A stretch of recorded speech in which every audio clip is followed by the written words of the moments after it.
Okay, moving on through the primary series. So next we have Janu Shirshasana, and this is a 3 posture family. So we have A, B, and C. From down dog, we'll come through to a seated position and straighten the legs. And so this pattern that we're going to look at is essentially variations of our half lotus pattern that we looked at earlier. We always begin with the right leg taking the action.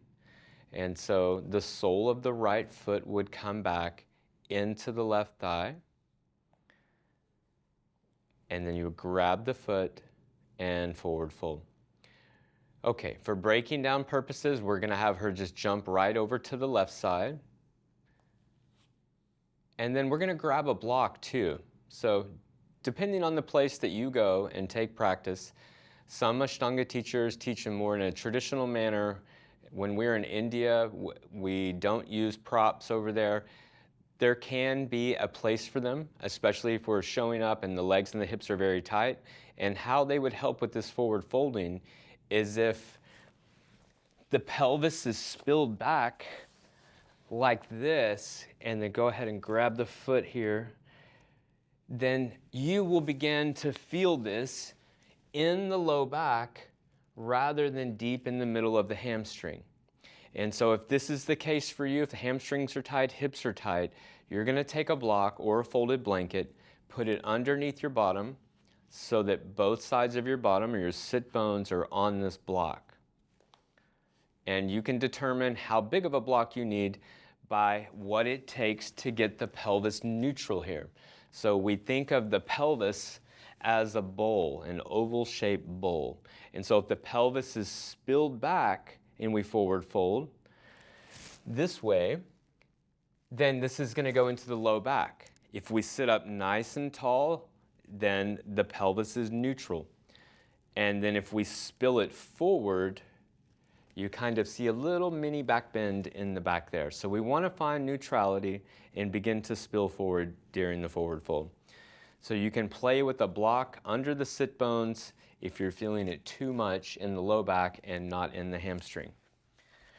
Okay, when we take the left leg in for Janu Shirshasana, we're going to press the blade or the outside skinny part of the outside of the foot down into the mat just gently. She's closed her knee just like we did in the half lotus posture so that it protects the knee. And with this downward pressure through the left foot, the right leg again is engaged, neutral foot as far as rotation, big toe mound pressing away, toes back at the face, rooting through the sit bones, blooming through the collarbones, crown of the head. We're reaching for what's available. Might be shin, might be foot.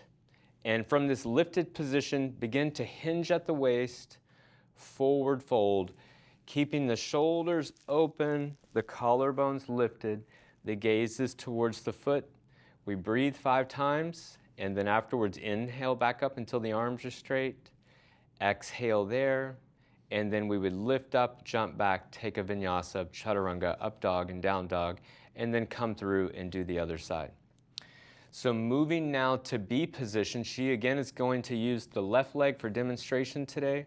We would come through and do the right side first when we're practicing. And B position is a deepening of A essentially. So it follows all the same setup.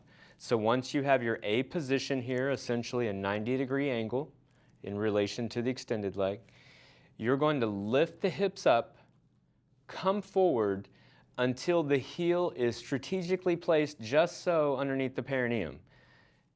This can be problematic, so you want to really take your time to make sure that it's just in the right place. So it's in the little bony place of the pelvic floor, right in between everything.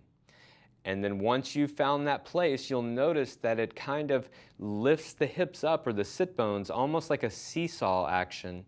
And if we can find a balance there, they might both be lifted just a bit.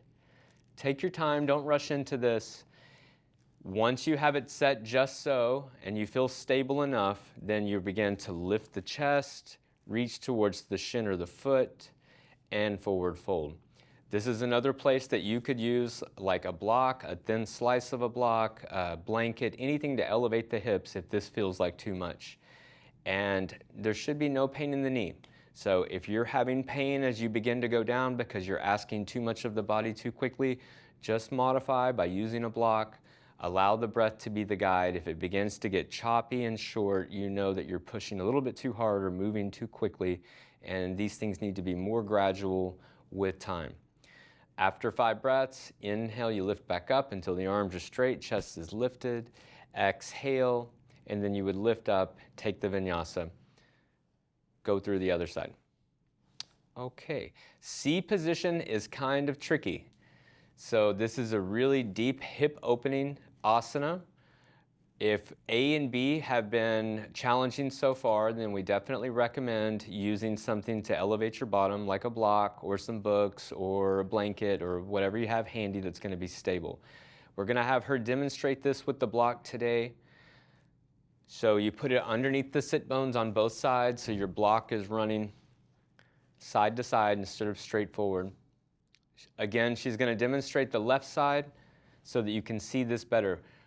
We're closing the knee joint, again, to protect it. And then we're rotating the shin and the foot so that the heel lifts up and becomes more vertical and the toes begin to dive down.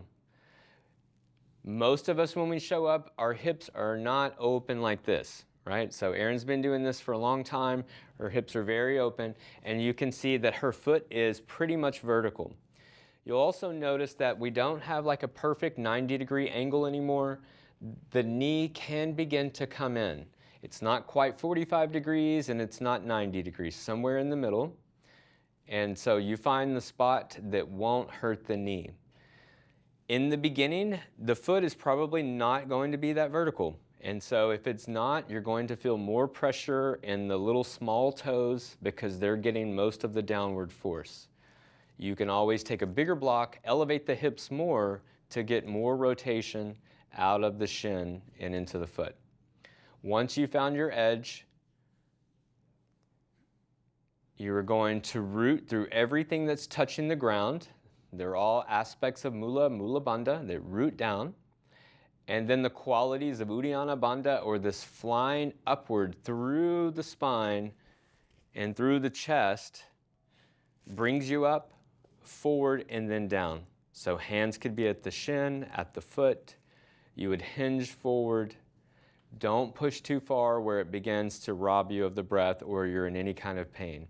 After 5 breaths, you would inhale, sit tall again until the arms are straight.